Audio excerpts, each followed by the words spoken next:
acá. Sí. Pero a mí no me gusta. No. Sí. Estados Unidos me gusta. ¿Sí? Sí.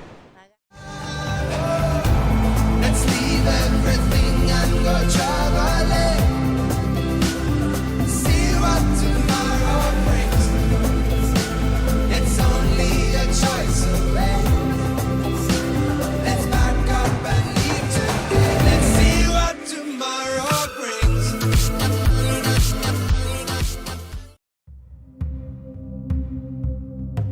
We had made it out of Lima and were headed for a national reserve in Paracas, where we were hoping for a remote camp.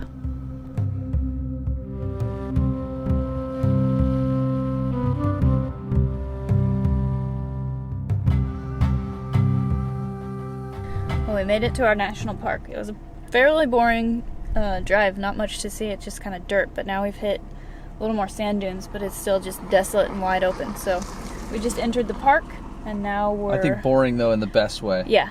No, so on Overlander, there was 2 or 3 spots. Two, I think. Where there's police checkpoints, and some people were like, super professional, and other people were like, the man's name is Gonzalez, who is bad. And I'm like, yeah, I'm sure there's more than one dude, but yeah.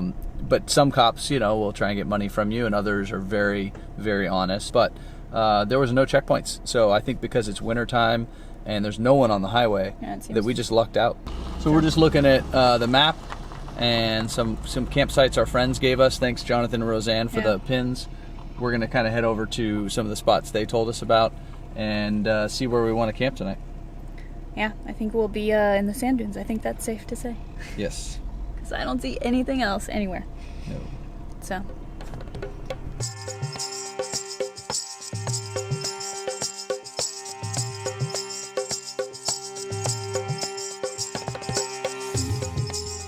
This is actually really cool. It's full-on desert, nothing to see out here, which is finally nice not to see a bunch of little shacks and stuff. Yeah, and no trash, which is shocking. Yeah. Yeah, we were talking about it. I don't know if it's because of the just landscape without any trees or anything, but it seems like very extra poor because it just seems like the city is rubble because you see the dirt with all the trash. Yeah. And, so it just has a very sad look to it. Very. Yeah, I mean, I think I always relate it back to it because it was the first level of poverty that I saw that looked like this, but the outskirts of Tijuana. So not if you go through town, but if you go outside of town to the hills, where the poorest of the poor live, and people who are hoping to eventually try and cross into the United States are living in like ramshackle sort of plywood houses or block and stuff like that, but half put together block houses. I'd say Peru, Lima was one of the most shocking in terms of the juxtaposition of wealth and then poverty. Yeah. But I think Mexico City was also pretty stark bad that way. Yeah. But I think this one just visually appears more stark, like I said, because of the landscape where it's just total desert. And so it just seems even more stark than maybe Mexico City does. Yeah, they don't even have a garden at their house because nothing will grow. It's pure sand. And then, you get into the heart of Lima and there's an Aston Martin dealership. We saw a couple brand new Porsches. Yeah, it's just super wealthy out in the city, but outside of it, it's pretty bad. We haven't found a camp spot yet, but we're going to take a break and have some lunch. Yeah. It'll be an interesting journey to make lunch because that's the current state of our Oopsies. back area. Yeah, we have a little bit of stuff. A little organizing to do, but we'll get to that when we have an actual place to stop and organize. So that's the best I got right now. We got some cucumber, ham, cheese, avocado on some nice bakery bread and a little bit of salt, all made for the Leatherman. Because we can't get to anything else right now, but this is a beautiful spot, although I think it would be quite windy probably. But man, what a coastline. So pretty.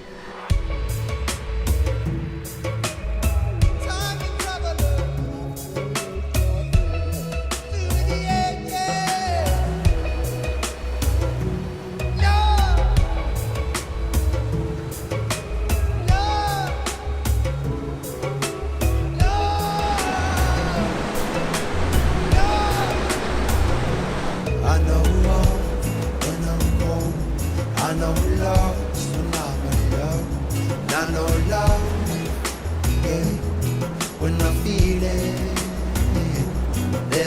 light without blood. There's no fighting without heart. I know love, yeah, when I feel it.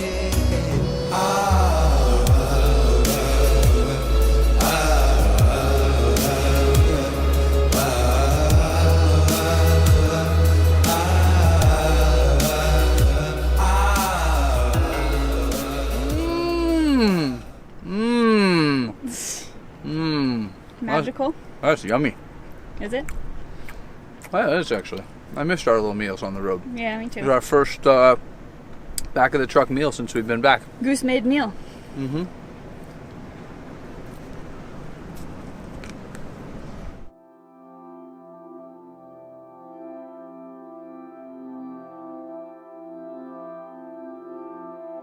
So we're just exploring around and we came to this one point and there's like fields of seaweed drying out, and when you look down they just must dredge it up from down below because it's just a seaweed forest down there. It's so pretty though. As we continued along the coast, we found the source of these seaweed fields.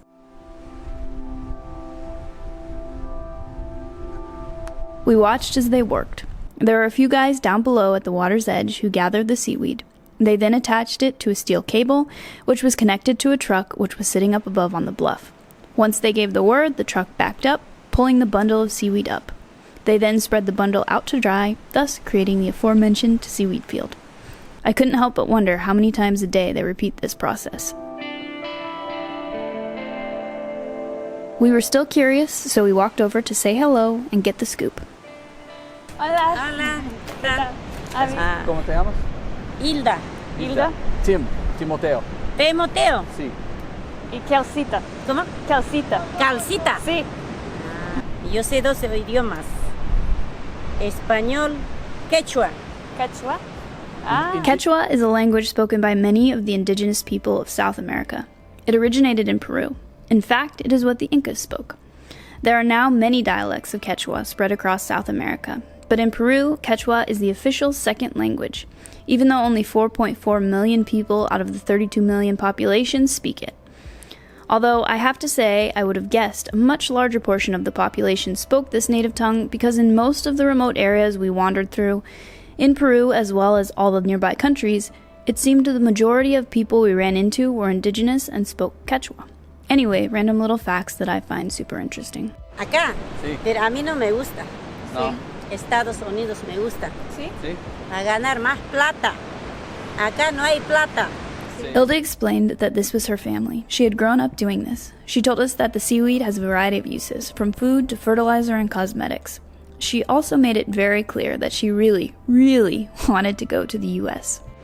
Quiero ir trabajar a Estados Unidos. Sí, Sí, claro. sí. Sí. ¿Puede llevarme a mí? ¿Comprende? Sí. ¿Comprendió lo que dije? Sí. ¿Puede llevarme a mí? She thought that we could just take her to the U.S. with us. We had to explain that although we wish we could, we don't have that power. So, feeling a little guilty for being lucky enough to have been born in a rich country, we bid her farewell and thanked her for all the info. What do you have to say, Tim? It's pretty neat. Just to see an old winch line, a steel cable tied off on the front. And they had more of it if you needed it. Just pulling up giant chunks of it. And then they just spread it out. But I think the guys, there's so much of it on shore. I was picturing them throwing the hook way out and grabbing a whole bunch. What's already washed up. What's just washed up, or they just walk in up to their waist and they can grab a bundle. And they can't bring up as much as you're seeing in a whole length in one pull. That's probably 10 pulls. And then you have a section that looks like a piece of carpet, 30 feet wide, going back 80 feet. And that's just their pulls of that area. And then they move when it gets harder to get more, they just move down a little bit. Well, it's pretty cool. Although it's always sad, like this is the stuff that we talk about when we're traveling along. Like somebody's like, well, I want to go to the US. Okay, I don't know how to help with that. Right. I hope you do. I can't just... Well, you can get me in. What? What do you mean? I don't understand. I'm 45 and I work and I do this. I don't want to do this anymore. I want a better life too. And you go, yeah, I know. I understand. And I feel bad, but I don't know what to do to fix that, Yeah. Yeah, I don't know. What do you say to something like that, Yeah.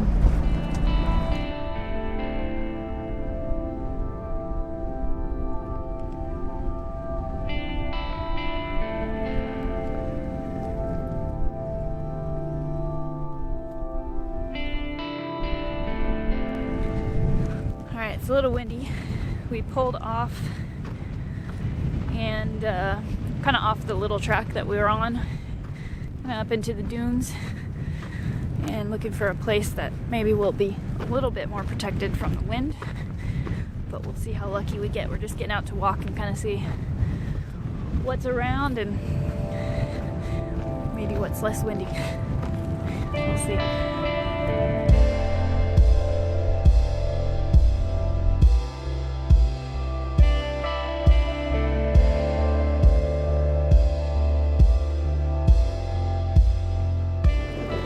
We're doing a sunset wine, see if there's any place less windy walk. We've got all kinds of cool stuff that people gave us. It's pretty amazing to have people reach out and give you stuff. These cups out of Australia. My head's covered in alpaca fibers from Appalachian Gear Company. And those little alpacas are somewhere up in the mountains right up there. And I'm bringing their little fur back to them. And you've got an Irish, right? Isn't that, or is it Scottish scarf? Oh, you're right. I've got an Irish scarf on. Yeah. That Steve and Becca brought us back from Ireland on their trip there. Becca and Mia. And Mia. Sorry, Mia. This is awesome. So windy. This is the kind of views, though, that I thought we'd just naturally be driving along. Now we are in Paracas, which is a preserve. If you can hear me over the wind, I don't know. We are at a preserve, but this is the kind of stuff I wanted to see, just remoteness. You know, this is what Goose was built for, not all the stuff we've done until here. There it is down there. So cool. Look at that. Cheers. Cheers.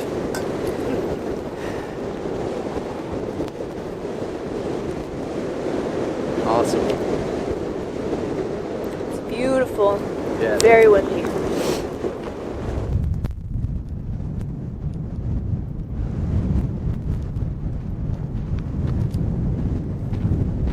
No other non-windy spots. Nope. But it's a good walk. It's a good walk. See our area.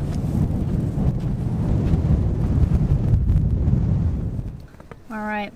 Well, it's still pretty windy, so we're just going with soup and wine for dinner tonight. Good old Cameron, limon, and habanero. The best. Yes, it is. Especially when it's cold and it's pretty chilly right now. So we're gonna put on our long underwear and our alpaca and everything that's warm and head up to bed. Mm-hmm. We'll let you know how popping the top goes eventually. Yeah, hopefully we get to. We popped the top, and it is still pretty windy outside, but we had our soup and our wine. We did. I'm not sure if you can see too. And this is our first night back camping in Goose, and it feels pretty good. Yeah, it feels good to be home. Yeah.